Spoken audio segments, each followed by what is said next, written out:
Grabando. Bueno, un saludo para todos los amigos y hermanos que de alguna manera u otra me están siguiendo a través de las redes para compartir frecuentemente estas breves reflexiones de las Sagradas Escrituras.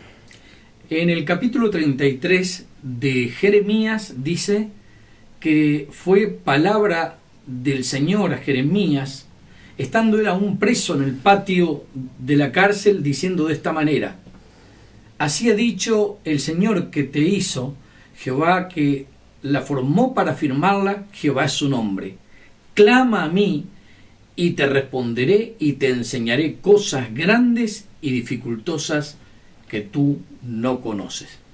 Bueno, la verdad que este versículo se convierte en una realidad cuando estamos atravesando por situaciones muy difíciles, muy críticas. En este momento Jeremías se encuentra en el patio de la cárcel.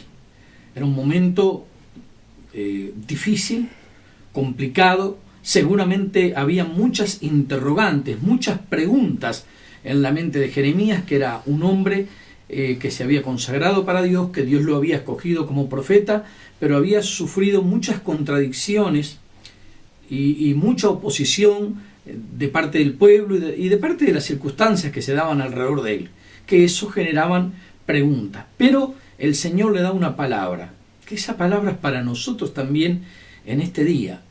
Clama a mí y yo te mostraré cosas grandes y ocultas que tú no conoces, o grandes y dificultosas que tú no conoces.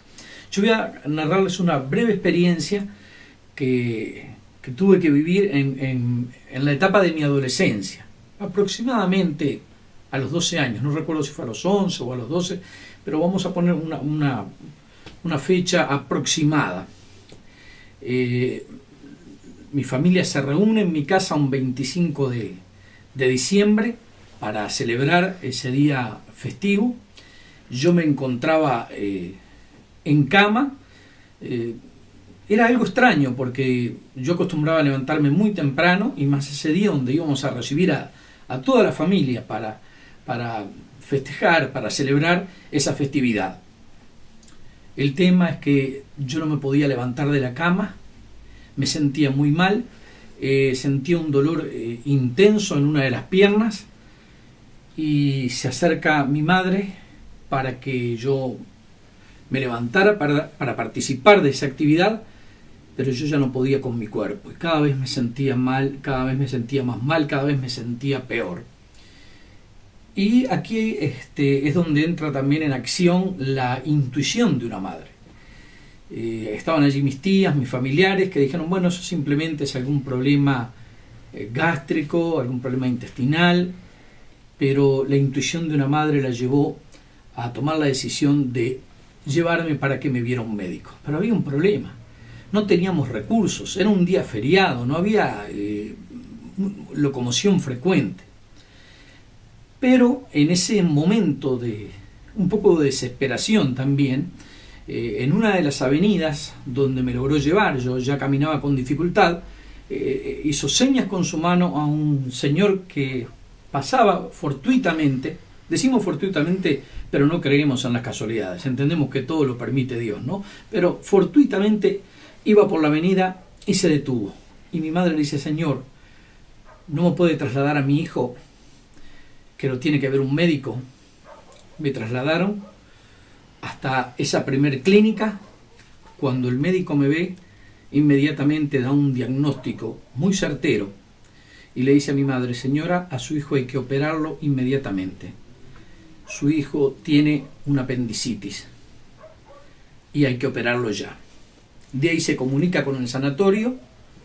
Mi madre, yo recuerdo que mi madre dijo, pero ¿y ahora en qué lo vamos a trasladar? Porque el médico dijo, hay que trasladarlo, pero no había medios para trasladarme. Cuando estábamos allí frente al médico y mi estado iba empeorando, mi madre puede notar que debajo, bajando las escaleras, mira hacia afuera y ve que todavía está el señor con su camioneta o con su carro, como le llaman en su país, esperando por si surgía una situación de este tipo.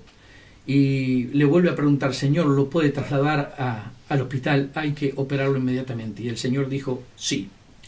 Me llevan al hospital, allí ya me estaban esperando, me comenzaron a desvestir, a poner las ropas para entrar al quirófano, y en ese momento, en ese preciso instante, cuando estaba en la camilla, ya con una túnica blanca, preparado para que me trasladaran al quirófano y me intervinieran quirúrgicamente, sentí que mi vida estaba a un paso de la muerte.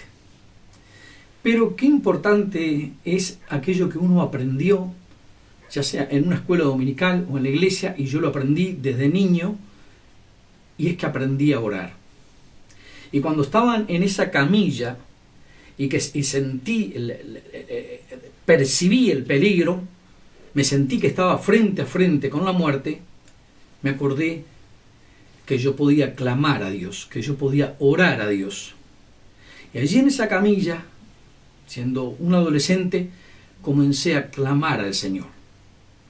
Y pienso que en parte, aunque este versículo va mucho más allá de eso, este versículo nos enseña a clamar en esos momentos donde nuestra necesidad sale de la órbita de cualquier mortal, de cualquier persona, por más buena voluntad que tenga. Cuando uno está frente a frente con la muerte, cuando uno está a un paso del peligro, en ese momento hay que agarrarse fuertemente del Señor y clamar a Él. Y recuerdo que aquel clamor me salió de mi corazón y dije, Señor, mira mi condición, estoy a un paso de la muerte. Y uno dice, pero bueno, eso era una operación de apéndices. Sí, pero en el caso mío, el médico habló con mi madre y le dijo, señora, nosotros vamos a tratar de hacer lo que podamos, pero queremos decirle que usted trajo a su hijo pasado, ya hay una peritonitis. Nosotros vamos a hacer lo que podamos. Esto no es un caso de apéndice, que lo trae, opera. Su hijo ya está con infección. Vamos a hacer lo que podamos, pero no prometemos nada.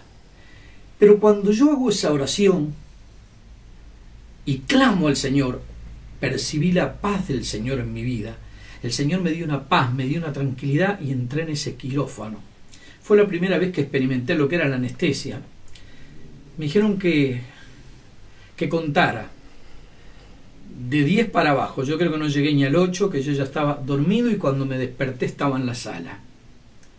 Pero el Señor escuchó aquella oración, aquel clamor, y Dios me rescató de la muerte y hoy tengo 62 años. O sea, estamos hablando hace casi 50 años atrás.